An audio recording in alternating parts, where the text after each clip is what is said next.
ত্রয়োদশ জাতীয় সংসদ নির্বাচনে ঢাকা ৮ আসনের স্বতন্ত্র প্রার্থী ও ইনকিলাব মঞ্চের মুখপাত্র শরীফ ওসমান হাদী গুলিবিদ্ধ হয়েছেন।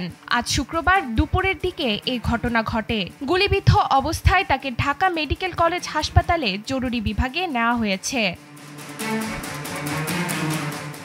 বিষয়টি নিশ্চিত করেছেন ঢাকা মেডিকেল কলেজ পুলিশ ফাঁড়ির ইনচার্জ মোহাম্মদ ফারুক। তিনি বলেন, গুলিবিদ্ধ অবস্থায় তাকে হাসপাতালে নেওয়া হয়েছে। জানা গেছে, জুমার নামাজ শেষে ফেরার পথে বাইক থেকে দুর্বৃত্তরা তাকে গুলি করে। এর আগে বৃহস্পতিবার হত্যার হুমকি পেয়েছেন বলে অভিযোগ করেছেন ইনকিলাব মঞ্চের মুখপাত্র শরীফ ওসমান হাদী। তার মোবাইল নম্বরে বিদেশি নম্বর থেকে কল করে ও টেক্সট দিয়ে এসব হুমকি দেওয়া হয়েছে।